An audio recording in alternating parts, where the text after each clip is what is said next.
میں 2-3 سال پہلے چند اپنے علماء کے ساتھ گیا ہوا تھا ایران. اچھا.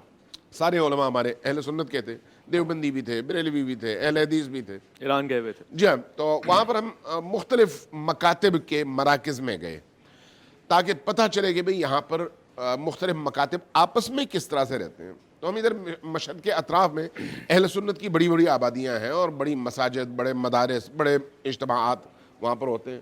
تو ایک جگہ ہم گئے تو وہاں پر ایک بہت بڑے مدرسے کے محتمم کے ساتھ بیٹھنا ہوا.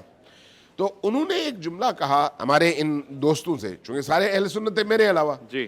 ان سے کہا کہ اب آپ لوگوں کا اگلا پروگرام کیا ہے. تو انہوں نے کہا کہ ہمارا پروگرام مشہد مقدس میں جا کے امام رضا کی زیارت کا ہے. جی. کہا کہ اچھا تو پہلے گئے ہو؟ کہا نہیں. تو کہا اگر پہلے نہیں گئے تو پھر میری بات سن کے جانا. اچھا. انہوں نے ابن حبان کی احادیث کی کتاب ہے صحیح, اس میں سے کوئی 10 جلدیں غالباً اس کی ہیں. اچھا. تو اس میں سے چوتھی جلد نکال کے کہا کہ یہ حدیث تم سن لو. اس میں ابن حبان خود کہتے ہیں کہ میں نے رسول کریم کی احادیث کو سنا اور اس کے بعد میں نے اپنی زندگی کا یہ وتیرہ بنا لیا کہ جب کسی چیز کی ضرورت ہو میں یہاں سے فوراً توس جاتا ہوں امام رضا علیہ الصلوۃ والسلام کے مقبرے پر. اللہ اکبر. وہاں پر جا کر میں نماز پڑھتا ہوں, نماز پڑھ کے وہاں پر میں مانگتا ہوں. کبھی نہیں ہوا کہ میں وہاں پر جاؤں, میں دعا مانگوں اور میری دعا رد ہو اللہ کی بارگاہ سے. یعنی ان کو وسیلہ بناتا ہوں. ظاہر یہ بات تو پہلے واضح ہو چکی ہے نا.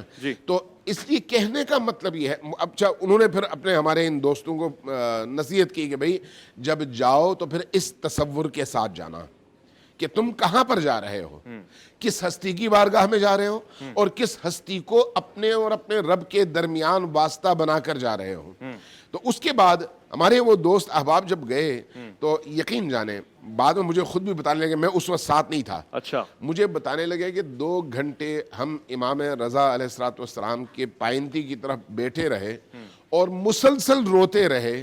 ہمارا رونا ہی ہماری دعائیں تھیں. اور نتیجتاً ان میں سے ایک صاحب نے بعد میں مجھے بتایا 1 سال کے بعد, کہا کہ میری 18 سال شادی کو ہوئے تھے, بچہ نہیں ہوا تھا. میں نے وہاں پر امام رضا کے قدموں میں بیٹھ کر دعا مانگی. 18 سال بعد اللہ نے مجھے اولاد کی نعمت سے نوازا.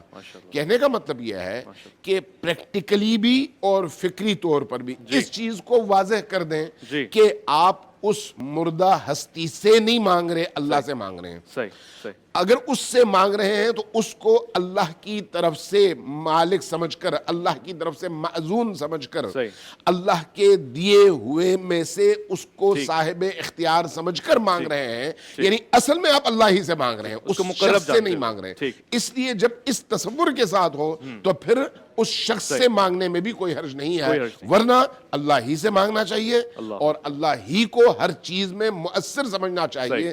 توحید یہی ہے. اگر آپ نے کسی مخلوق کو ذرہ برابر بھی اللہ کی اس قادریت میں, اللہ کی اس طاقت اور قدرت میں شریک سمجھا تو یہی سے آپ کا شرک شروع ہو گیا اور آپ اسلام کا خارج ہو گئے.